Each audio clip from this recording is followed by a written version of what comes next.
कहीं ऐसा तो नहीं है कि फ्रांस तुम इसलिए चली गई क्योंकि तुम मीरा के मर्डर में इन्वॉल्व हो? नो सर, आप ऐसा एलिगेशन नहीं लगा सकते मुझ पर। मीरा तुम्हारे साथ रह रही थी, मीरा की लाश तुम्हारे घर में मिली है, मीरा के साथ साथ रेणुका का भी मर्डर हुआ है और मीरा की बेटी रिद्धि को भी मारने की कोशिश हुई है और तुम। पर इन सब में मेरा कोई लेना देना नहीं है सर। जब मैं फ्रांस के लिए निकल रही थी तो रिद्धि और मीरा दोनों सही सलामत थे। मीरा का असली नाम मीरा नहीं, निर्मुक्ता पांडे था, ये बात तुम जानती थी? हाँ, मीरा ने अपना नाम बदल लिया था। उसका असली नाम निर्मुक्ता पांडे ही है।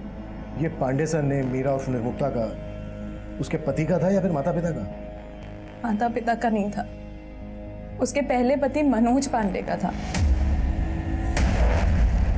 और उसके डेथ के बाद ही वो मुंबई में आ गई थी। ये रिद्धि किसकी बेटी है? मीरा के दूसरे पति कौशल देशमुख की बेटी है वो।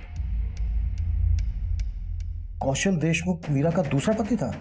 हाँ, और रिद्धि कौशल की ही बेटी थी। लेकिन 2 साल पहले कौशल रिद्धि और मीरा दोनों को ही छोड़कर दुबई भाग गया था। मैं आपको बाद में कॉल करता हूँ। सर, अभी मेरी मेट ने मुझे बताया रिद्धि को किसने किडनैप कर लिया सर। हाँ?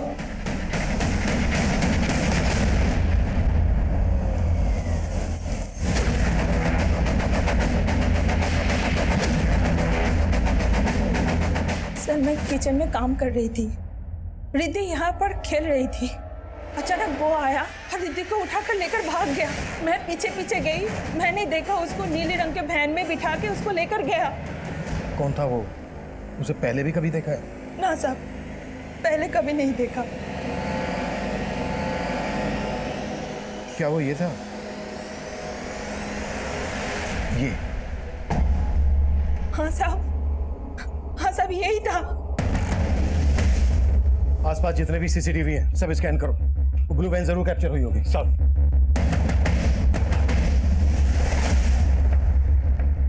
सर, राकेश के घर के बाहर वो नीली वाली वैन एक सीसीटीवी में कैप्चर हुई थी, लेकिन उसका नंबर विजिबल नहीं था। वहां से हर डायरेक्शन में जाने वाले रास्तों के सीसीटीवी चेक करो, कैसे भी करके उस ब्लू वैन को ट्रेस करने की कोशिश करो।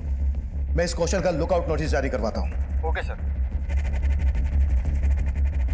सर, कौशल देशमुख 2 साल पहले तक यहीं रहता था, बाद में यहाँ का फ्लैट बेचकर दुबई चला गया। ये कौशल अपनी बीवी और बेटी के साथ यहाँ रहता था? हाँ सर, एक्चुअली उसके पहली बीवी के गुजरने के बाद उसने मीरा नाम की एक औरत से शादी किया था। मीरा कौशल की दूसरी बीवी थी? हाँ सर। और ये रिद्धि मीरा और कौशल की बेटी? नहीं सर, रिद्धि उसकी फर्स्ट वाइफ की बेटी है, मीरा उसकी सगी माँ नहीं है। और सर, इन दोनों को छोड़कर कौशल दुबई भाग गया। जब कौशल दुबई भाग गया तब मीरा को पता चला कि कौशल ने ये फ्लैट ऑलरेडी बेच चुका। इस वजह से मीरा और रिद्धि रास्ते पे आ गए। सर, उसके बाद रिद्धि और मीरा कहाँ गए हमें नहीं पता। आखिरकार हमें पता चल गया, कौशल देशमुख ही वो देशमुख था जिसे हम ढूंढ रहे थे, जिसको तापसी मेहता निर्मुक्ता उर्फ मीरा का दूसरा हमसफर बता रही थी।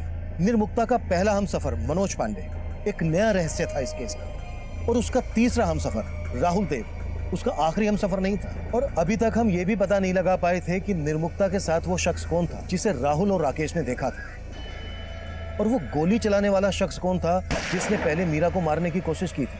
और अब एक और शख्स इस केस को और भी ज्यादा उलझाने वाला था। सर, ये तो क्लियर है कि तापसी 7 फरवरी को फ्रांस गई थी। सर, तापसी जिस बिल्डिंग में रहती है उस बिल्डिंग के एंट्रेंस की 9 तारीख की सीसीटीवी फुटेज में मीरा इस बिल्डिंग में जाती हुई देखी गई है।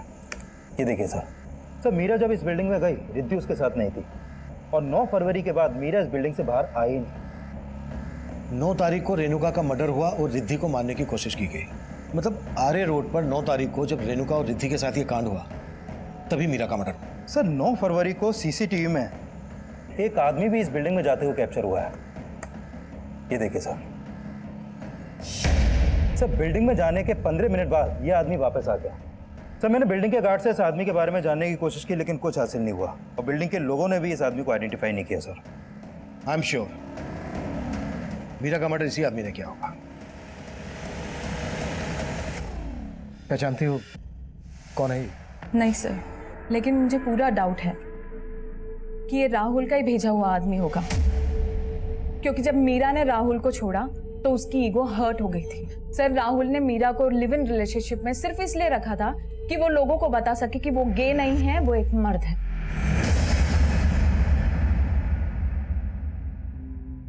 मीरा जब राहुल के साथ रिलेशन में आई उससे पहले से उसको पता था कि राहुल गए हैं? नहीं सर, शुरुआत में नहीं पता था, लेकिन जब ये बात पता चली तब भी मीरा ने उसका साथ निभाया। लेकिन राहुल बहुत ही गिरा हुआ इंसान निकला। मीरा,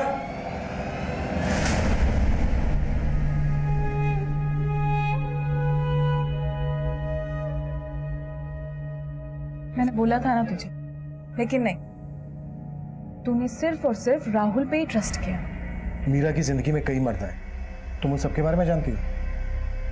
उसके पहले पति मनोज पांडे से तो कभी मुलाकात नहीं हुई, क्योंकि उसके डेथ के बाद ही वो मुंबई जब करियर बनाने आई तभी उससे पहली मुलाकात हुई थी मेरी। सर ये मेरे नए ब्राइडल वेयर डिजाइन सर बस 2 minute sir, I can impress you sir मैं डिजाइनर हूँ, ये मैंने मैम अभी टाइम नहीं है।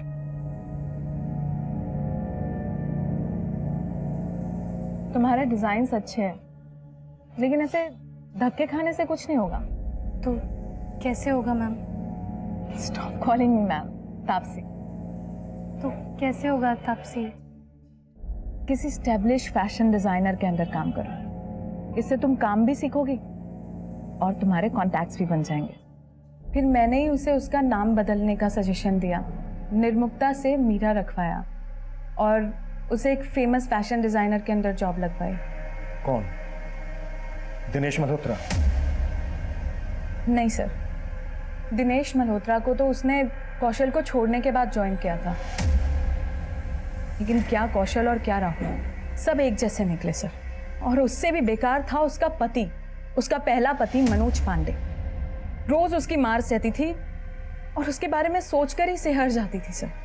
अब गया ना वो मनोज, अगर मरने वाला अच्छा हो तो उसे याद करना भी ठीक है और उसके लिए रोना भी ठीक है, लेकिन अगर ऐसा हो ना तो उसे हमेशा हमेशा के लिए अपने अंदर से मार देना चाहिए। आज तू भी एक काम कर, उसे हमेशा हमेशा के लिए अपने अंदर से मार दे। ले, आज तू ही शुरुआत कर, मार ले दो कूद। फिर वो मनोज पांडे को भूल गई, यहां काम करने लगी, तभी उसकी जिंदगी में कौशल आया। अरे बताएगी भी क्या? अरे छोड़, तुम आ तो सही। हम दोनों ही गुड न्यूज तुझे साथ में देना चाहते थे। मैं और कौशल शादी कर रहे हैं। फिर मीरा कौशल के साथ सेटल हो गई और उसकी बेटी को भी अपना ली। कौशल 2 साल बाद ही उसको और अपनी खुद की बेटी को डिच करके दुबई भाग गया। फिर भी रिद्धि को अपनी बेटी से कम नहीं समझा उसने कभी। फिर उसकी जिंदगी में राहुल आ गया, हर मोड़ पे धोखे खाए हैं उसने, और इस बार तो अपनी जान तक गंवा दी। तापसी मेहता ने निर्मुक्ता की जिंदगी का सिर्फ दूसरा अध्याय ही पढ़ा था, जबकि पहला अध्याय ज्यादा रोंगटे खड़े कर देने वाला था। जिस शख्स को निर्मुक्ता के साथ राकेश और राहुल ने देखा था, वो उसके इस पहले अध्याय से ताल्लुक रखता था।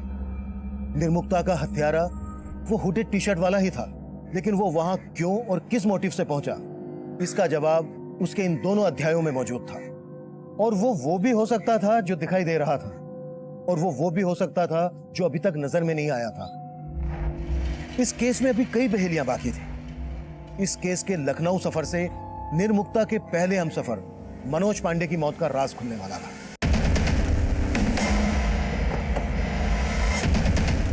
आइए सर। जी वो खा गई मेरे बेटे को सर, उसी ने मरवाया था मेरे बेटे मनोज को। किसी को सुपारी देकर उसका मर्डर करवा दिया। नहीं सर, ये क्या बोल रहे हैं आप? अरे हम सब तो इतना सहते हुए भी पाल रहे हैं ना इसको, और वो मुंबई जाकर भूल गई इसको।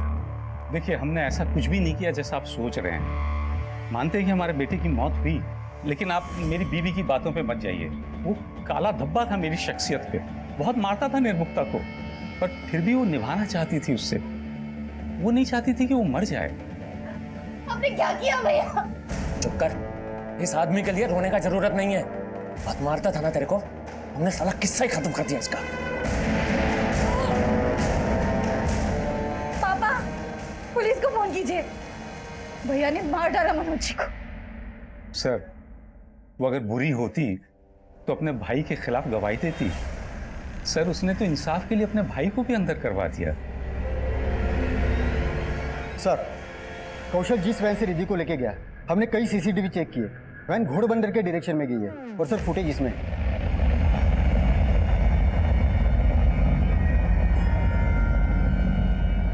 सर ये देखिए, ये वैन है, लेकिन वैन का नंबर फेक है। घोड़बंदर के हर चेक नाके पे पूछताछ करो, शायद ये वैन किसी ने कहीं पर देखी हो। सर, सर, निर्मुक्ता का भाई धीरज कुछ टाइम पहले पेरोल पे बाहर आया था, तब से लापता है वो। धीरज की कोई फोटो है तुम्हारे पास? सर,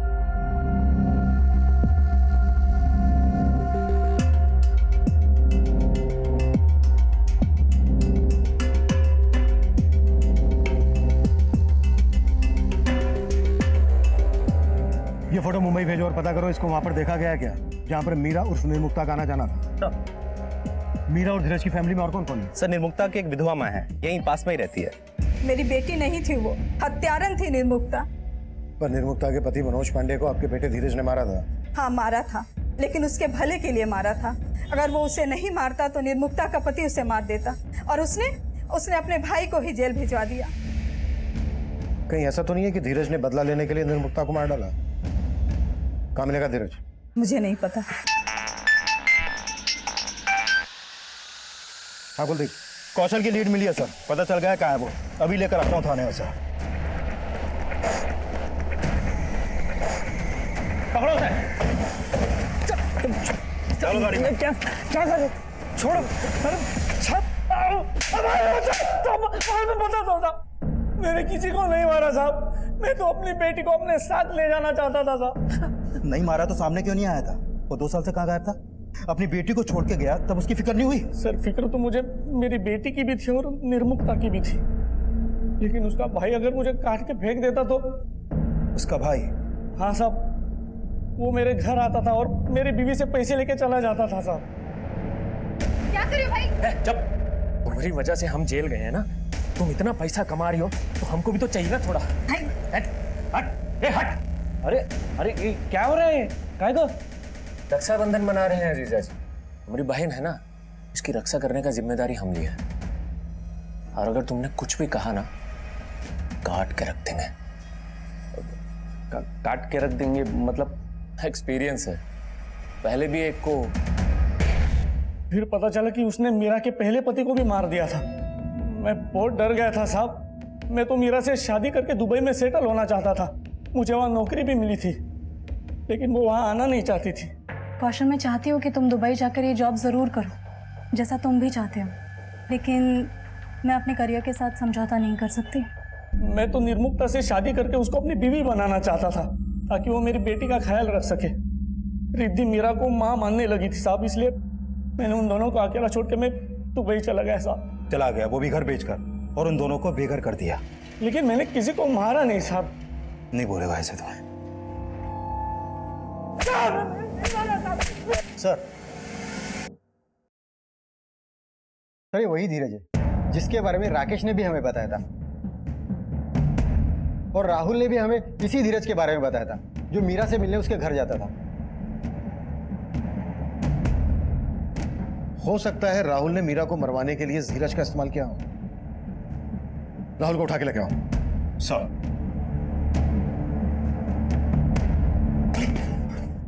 देखिए सर, आप मेरे साथ ऐसा नहीं कर सकते।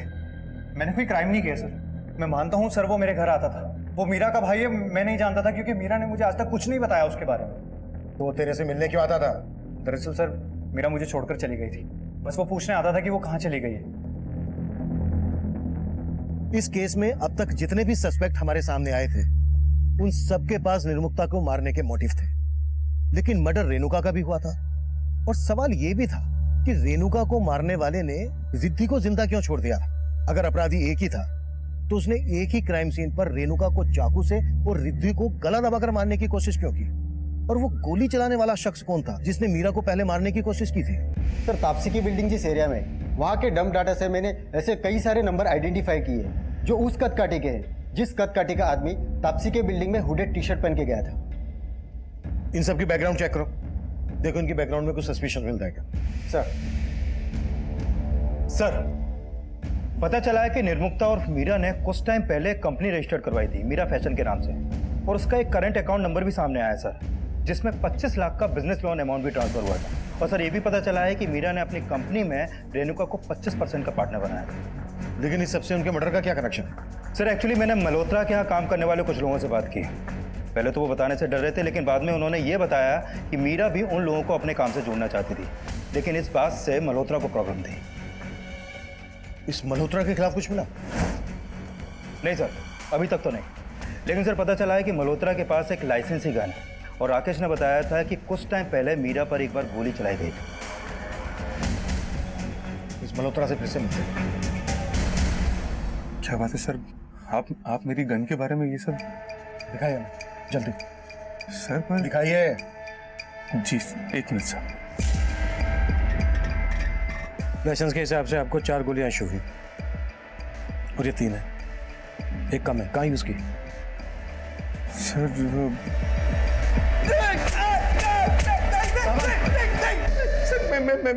मैं बता रहा हूँ, मैं बता रहा हूँ सर। मैं मानता हूँ कि मुझसे गलती हुई और मैंने पहले मीरा को मारने की कोशिश की थी, लेकिन मेरा यकीन मानिए सर, अब मैंने कुछ नहीं किया। क्या पता क्या हो, तेरे से बर्दाश्त नहीं हुआ हो कि मीरा तुझे तेरे बिजनेस में टक्कर दे। सर एक्चुअली मेरे एरिया के एक लोकल गुंडा है दीनू, उसको पैसों का लालच देके मेरी ही गन से मीरा को मारने के लिए बोला था।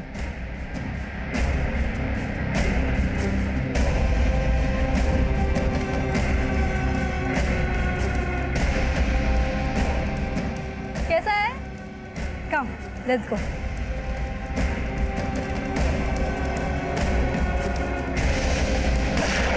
लेकिन उस समय उसका निशाना चूक गया था सर, मेरा यकीन मानिए सर, अब मैंने कुछ नहीं किया है सर।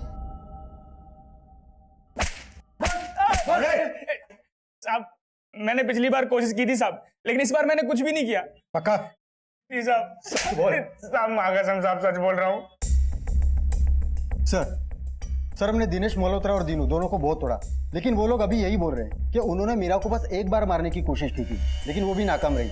लेकिन इस बार उन्होंने कुछ नहीं किया। धीरज का कुछ पता चला? नहीं सर, अभी तक उसका कुछ पता नहीं चला।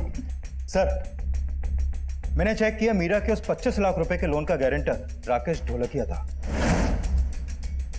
लेकिन हमसे उसने ये बात नहीं बताई कि मीरा अपना खुद का बिजनेस करने वाली थी।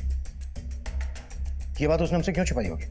सर एक बात और पता चली है, राकेश ने कुछ दिन पहले अपने अकाउंटेंट विनय के नाम भी 10 लाख रुपए का चेक इशू किया था।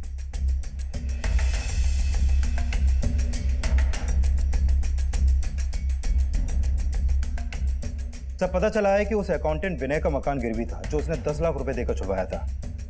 ये उसका फोटो है सर।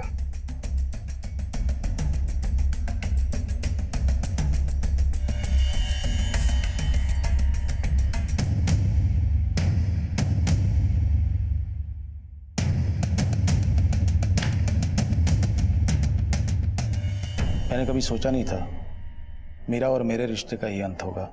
राहुल को छोड़ने के बाद वो मुझे अपना हमदर्द समझने लगी थी। मैं भी उसके प्यार में उसको यहाँ से यहाँ तक ले जाना चाहता था। मैंने उसको लोन ही नहीं दिलवाया, बल्कि उसकी बुटीक में भी मैंने बहुत सारे पैसे लगाए, और उसने मेरे साथ अच्छा नहीं किया।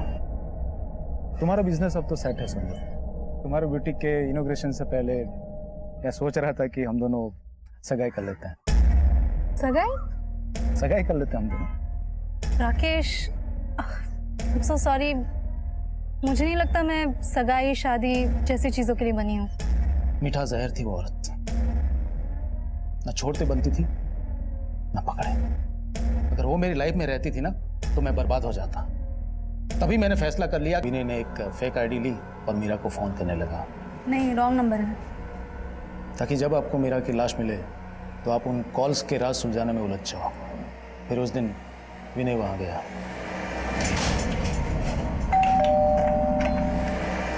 अरे विनय, तुम यहाँ? राकेश जी ने भेजा था, कुछ काम था। अच्छा।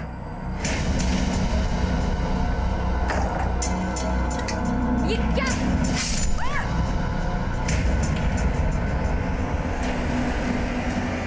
तो फिर रेणुका का मर्डर क्यों किया? मैं उसे मारना नहीं चाहता था, पर वो बलि का बकरा बन गई। रेणुका ने मुझे देख लिया सर। तो देख क्या रहा है, उसे भी खत्म करना। हाय। हाय। तुम यहाँ रेणुका? मीरा मैम मुझे मार्केट में मिली थी, उन्हें कहीं मीटिंग के लिए जाना था, तो उन्होंने मुझे कहा कि मैं रिद्धि को यहाँ छोड़ दूँ। पर डोर तो लॉक है। पर उन्होंने तो अभी बुलाया था मुझे। मेरी मीरा मैम से फोन पे बात हो गई है, उन्होंने मुझे पीछे वाली रोड आर्य रोड पे बुलाया। अब मैं भी तुम्हें छोड़ देता हूँ, मैं वही जा रहा हूँ।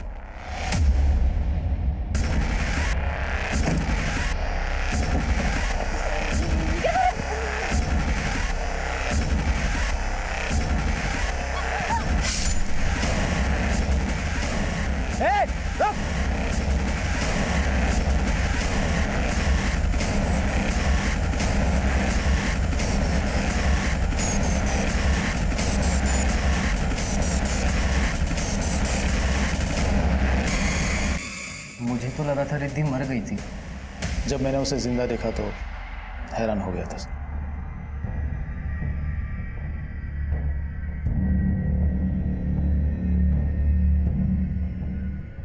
रिद्धि का मौत के मुंह से बाहर निकलकर आना किसी चमत्कार से कम नहीं था। मनोज, राकेश, राहुल और कौशल, निर्मुक्ता के इन 4 हमसफरों के अलावा निर्मुक्ता की इस बदहाली के लिए निर्मुक्ता का भाई धीरज भी जिम्मेदार था।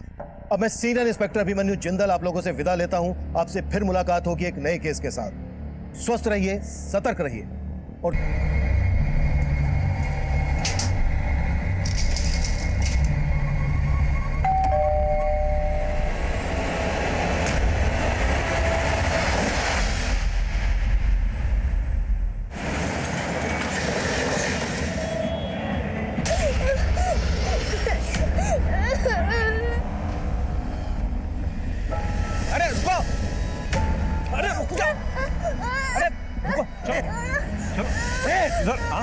बच्चे के साथ कुछ नहीं तो खून कैसा?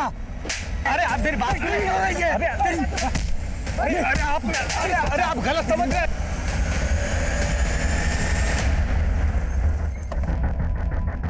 गौड़े पीछे हटाओ सबको। आइए साहब, आइए साहब, यही है जो बच्ची को जबरदस्ती लिए जा रहा था।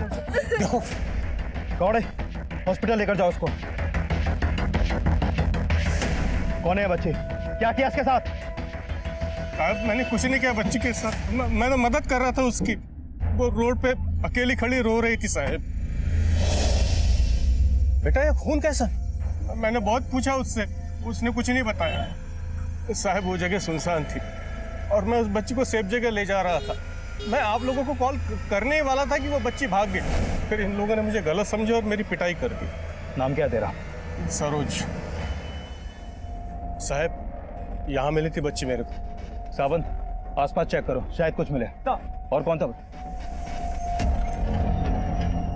सर यही वो आदमी है, बोल रहा है बच्ची यहाँ मिली थी। बच्ची की हालत कैसी है अभी? सर मैंने उसे गावड़े के साथ हॉस्पिटल भेजा है। वो बच्ची तुम्हें यहाँ मिली थी, इसका कोई गवाह है तुम्हारे पास? कैसे होगा साहब, जब मैं उस बच्ची को ले जा रहा था कोई नहीं था। अगर तुम हमें घुमा रहे हो तो ये तुम्हारे खुद के लिए अच्छा नहीं होगा। साहब मैं सच बोल रहा हूँ। देखते हैं।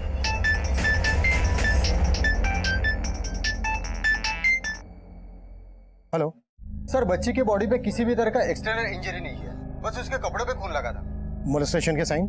नहीं सर, लेकिन बच्ची के गले पे एक स्क्रैच मार्क्स है। शायद किसी ने बच्ची को गला दबा के मारने की कोशिश की गई। अगर उस बच्चे को गला दबा कर मारने की कोशिश की गई तो उसके कपड़ों पर इतना खून कैसे आया? सर वहां पे खून मिला। मैं बाद में कॉल करता हूँ।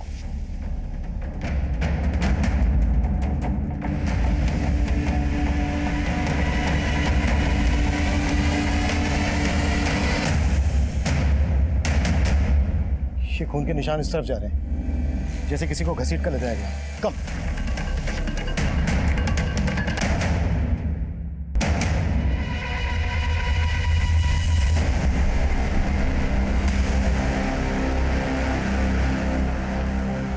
ब्लड हमें मिला वहां रोड की तरफ और वहां से इस तरफ घसीटने के निशान। मतलब मर्डर वहां पर किया गया है और लाश को यहां लाकर डंप किया गया है। कुलदीप, इस लड़की का खून और उस बच्ची के कपड़े पे जो खून मिला इन दोनों को मैच करवाओ। तब तक सरोज की खातिरदारी करते हैं। सर नमस्कार, मैं senior inspector Abhimanyu Jindal crime petrol Dastak में आप सभी का स्वागत करता हूं। इस केस में सरोज हमें सबसे स्ट्रॉन्ग सस्पेक्ट लग रहा था, लेकिन वो लगातार अपनी बेगुनाही की सफाई दे रहा था। पर वो बच्ची हमें जिस हाल में मिली उसने हमें हिलाकर रख दिया। और सबसे विचित्र बात यह थी कि उस बच्ची के कपड़े खून से सने थे, जबकि उसको गला दबाकर मारने की कोशिश की गई थी और उस लड़की को चाकू से लगातार वार कर कर मारा गया। अगर उस लड़की का कातिल ही उस बच्ची का गुनहगार था, तो कोई अपराधी एक ही क्राइम सीन पर एक विक्टिम को चाकू से और दूसरे विक्टिम को गला दबाकर मारने की कोशिश क्यों करेगा? तब हमारे लिए जानना बेहद जरूरी था कि उस लड़की और उस बच्ची का आपस में क्या कनेक्शन था। क्या वो दोनों एक दूसरे को जानते थे? बेटा, आप इन्हें जानती हैं? बेटा, आप डरो मत। अच्छा बेटा, आप इनको तो जानती ही होंगी। इन्होंने ही आपको और इनको मारा है। ओके बेटा, आप डरो मत। हम इनके बारे में आपसे बिल्कुल नहीं पूछेंगे। ओके? बेटा, आप ब्रेव गर्ल हो ना, डरो नहीं। हाँ, आपको आपकी मम्मी के पास जाना है ना? हाँ, लेकिन हम कैसे लेके जाएंगे? हमको तो आपका नाम ही नहीं पता। आपका नाम क्या है? रिद्धि। Nice name. और बेटा, आपकी मम्मी का नाम क्या है? बोलो। मीरा। अरे वाह, आपको तो सब पता है। नहीं मालूम? अच्छा कोई बात नहीं, हम ढूंढेंगे आपका घर। लेकिन बेटा, आपने अपनी मम्मी का नाम बताया, अपना नाम बताया, पापा का नाम तो बताया ही नहीं। बेटा, आपके पापा का नाम क्या है? डूड। तो आपके पापा का नाम डूड है। अच्छा रिद्धि बेटा, आपका सरनेम क्या है? रिद्धि देशमुख। देशमुख।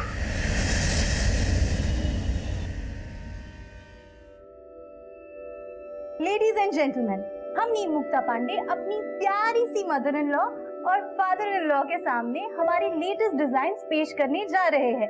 और आप म्यूजिक।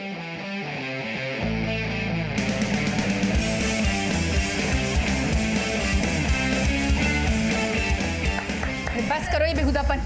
और आप लोग इतने बड़े हो कि क्या ये सब तमाशा कर रहे हैं? कमला, इसमें क्या बेहुदापन है? अरे अपनी बहू की प्रतिभा देखो। हमारे तुम्हारे लोगों की उम्र के लिए भी कितने सुंदर कपड़े डिजाइन किए इसने। बस आप तो उसे सर पे मत ही चढ़ाइए। और ये एक बेटी की माँ होकर ये सब कुछ? पर माँ जी, परवर कुछ नहीं। अगर इतना ही झंडे गाड़ने का शौक है ना, तो पहले हमारे लिए एक पोता पैदा करके दिखा।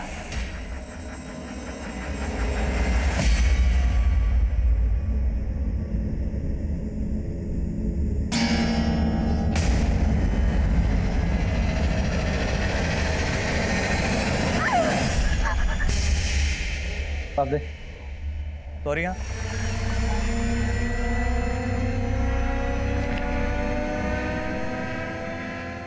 क्या हुआ बेटा? क्या हुआ? हाँ, आप इतना डरे हुए क्यों हो? बेटा, कोई बुरा सपना देखा आपने? हाँ, कुछ नहीं होगा बच्चा मेरा, कुछ नहीं होगा। उस बच्ची ने अपनी माँ और अपना नाम सरनेम तो बता दिया, लेकिन फादर के नाम पर डूड बोलती है। भला डूड किसी का नाम कैसे हो सकता है? सर ये भी तो हो सकता है कि उसकी मम्मी उसके पापा को डूड बोलती हो, जो उसने रट लिया। लेकिन सर उस बच्ची ने इस लड़की को आइडेंटिफाई नहीं किया जिसकी लाश हमें मिली थी। ये बच्ची इस लड़की का फोटो देखकर डर गई थी। इन दोनों के बीच कोई रिश्ता है या? सर रिद्धि के कपड़ों पे मिला ब्लड उस लड़की के ब्लड से मैच हो गया। यानी ये कंफर्म हो गया है, जब इस लड़की का मर्डर हुआ तो ये बच्ची इसके साथ ही थी। और सर अगर ये बच्ची इस लड़की के साथ थी तो इस बच्ची ने इस लड़की को पहचाना क्यों नहीं? इस पहेली को सुलझाने के लिए फिलहाल हमारे पास इस बच्ची और इसकी माँ का नाम और सरनेम है। इसी के जरिए हमें इस बच्ची रिद्धि के परिवार और इस लड़की की पहचान पता करनी है। सर एक जरिया है। रिद्धि के मेडिकल एग्जामिनेशन के वक्त एक बात सामने आई है, उसके पैर में सर्जरी का एक मार्क है।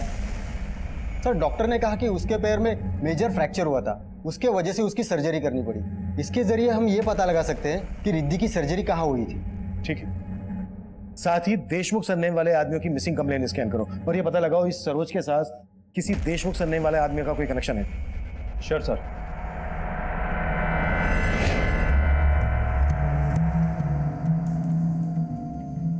पांडे जी,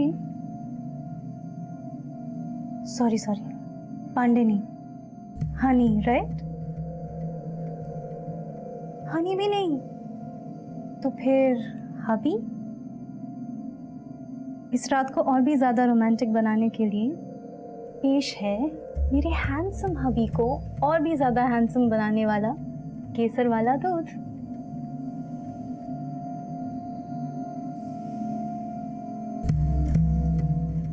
पांडे जी, इस बार लड़का भी हो सकता है।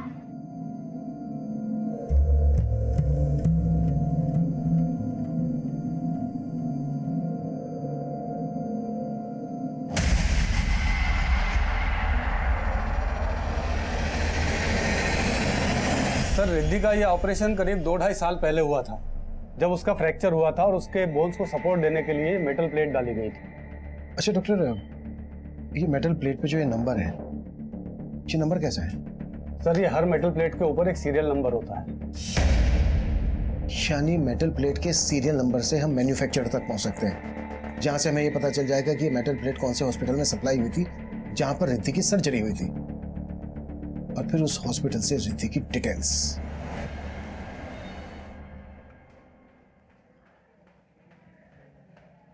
आपका टिफिन